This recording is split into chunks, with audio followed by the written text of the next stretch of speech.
ഞങ്ങൾ ഒരു യാത്ര പുറപ്പെട്ടു. നദുവത്തുൽ ഇസ്ലാം ഇംഗ്ലീഷ് സ്കൂളിൽ നിന്ന് കുറച്ച് അധ്യാപകരും കുറച്ച് കുട്ടികളും പാരൻ്റ് സൈഡിൽ നിന്ന് ഞാനും ആയിട്ട് ഞങ്ങൾ ഇന്നൊരു ഫീൽഡ് ട്രിപ്പ് പോയി. ഗവൺമെൻറ് ഗേൾസ് റെസ്ക്യൂ ഹോമിലും ഗവൺമെൻറ് ജുവൈനൽ ഹോമിലുമായിട്ട് വലിയ എക്സ്പെക്റ്റേഷനൊന്നും ഇല്ലാതെയാണ് ഞങ്ങളവിടെ ചെന്നത്. എന്താണെന്നോ ഏതാണെന്നോ അറിയാതെയാണ് തുടക്കം.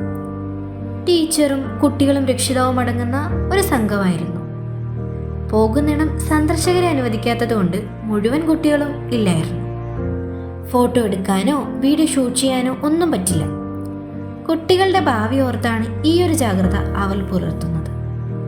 കൂട്ടുകാരും ഒത്തുള്ള യാത്രയല്ലേ എന്ന് കരുതി സന്തോഷത്തോടെ ഇറങ്ങി.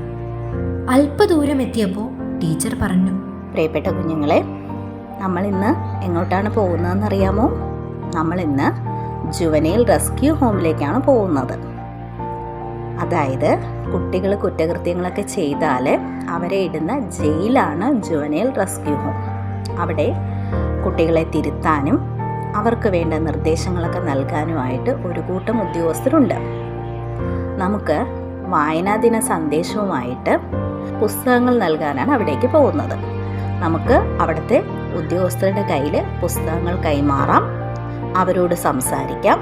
അവിടുത്തെ കുഞ്ഞുങ്ങളുടെ കാര്യങ്ങൾ, അവരുടെ സാഹചര്യങ്ങൾ എല്ലാം നമുക്ക് അവിടെ പോയിട്ട് ചോദിച്ച് മനസ്സിലാക്കാൻ ശ്രമിക്കാം. ജയിലെന്ന് കേട്ടപ്പോൾ ചിരിയെല്ലാം മാറി, അല്പം നെഞ്ചിരിപ്പും കൂടി.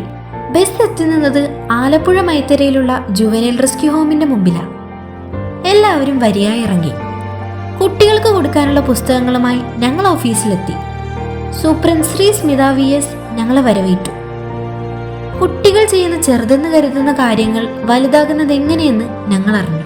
വഴക്ക് കൂടുന്നതും ലഹരിക്കടിമപ്പെട്ടു പോകാനുള്ള സാഹചര്യങ്ങളും കളവ് കാണിച്ചാലുള്ള ആപത്തുകളും പക്വതയില്ലാതെ പ്രണയബന്ധങ്ങളിൽ പെട്ടുപോകുമ്പോൾ പതിഞ്ഞിരിക്കുന്ന അപകടങ്ങളും എല്ലാം മാഡം ഞങ്ങൾക്ക് പറഞ്ഞു തന്നു. അത് കഴിഞ്ഞ് തൊട്ടടുത്തുള്ള ഗേൾസ് റെസ്ക്യൂ ഹോമിലേക്ക് മാം ഞങ്ങളെ കൂട്ടിക്കൊണ്ടുപോയി. 18 വയസ്സ് വരെയുള്ള അനാഥരായ കുട്ടികളാണ് അവിടെ ഉള്ളത്. ഞങ്ങൾ ചെല്ലുമ്പോൾ പലരും സ്കൂളിലാണ്. അവിടെ ഉണ്ടായിരുന്ന ചില കുട്ടികൾ ഞങ്ങളെ കണ്ടപ്പോൾ പ്രതീക്ഷയോടെ നോക്കി. പുസ്തകങ്ങൾ മാത്രമേ ഞങ്ങൾ കരുതിയിരുന്നുള്ളൂ. ഇത്തവണ ഓണം ഞങ്ങൾ അവരുടെ കൂടെ ആഘോഷിക്കുമെന്ന് തീരുമാനിച്ചു. ഞങ്ങളെപ്പോലെ വരുന്നവരാണ് അവർക്ക് സന്തോഷിക്കാനുള്ള ഏക ആശ്രയം. അച്ഛനും അമ്മയും ഒത്ത് ജീവിക്കുമ്പോൾ അതിൻ്റെ വില അറിയുന്നില്ല നാം. ചോദിക്കും മുമ്പേ ആവശ്യങ്ങൾ നിറവേറുമ്പോൾ ഈ കുട്ടികളുടെ പ്രതീക്ഷകൾ ഞങ്ങൾ അറിയുന്നില്ല. ഒടുവിൽ ഓൾഡ് ഏജ് ഹോമിൻ്റെ ജനലിൽ തൂങ്ങിപ്പിടിച്ച് ഞങ്ങളെ പ്രതീക്ഷയോടെ നോക്കി നിന്ന ആ അമ്മാമ്മയെ കണ്ടപ്പോൾ മനസ്സിലെ വല്ലാത്ത സങ്കടം.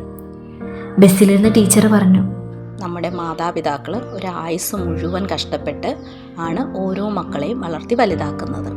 ഒരിക്കലും നിങ്ങളുടെ മാതാപിതാക്കൾ വയസ്സാകുമ്പോൾ വൃദ്ധസദനത്തിൽ കൊണ്ടാക്കാനോ ഇതുപോലെയുള്ളൊരവസ്ഥ അവർക്കുണ്ടാക്കി കൊടുക്കാനോ നിങ്ങൾ ഒരിക്കലും ശ്രമിക്കാൻ പാടില്ല. കേട്ടോ മക്കളെ? ഒരു ഇൻഫോർമേറ്റീവ് റിയൽ ലൈഫ് എക്സ്പീരിയൻസ് ആയിരുന്നു.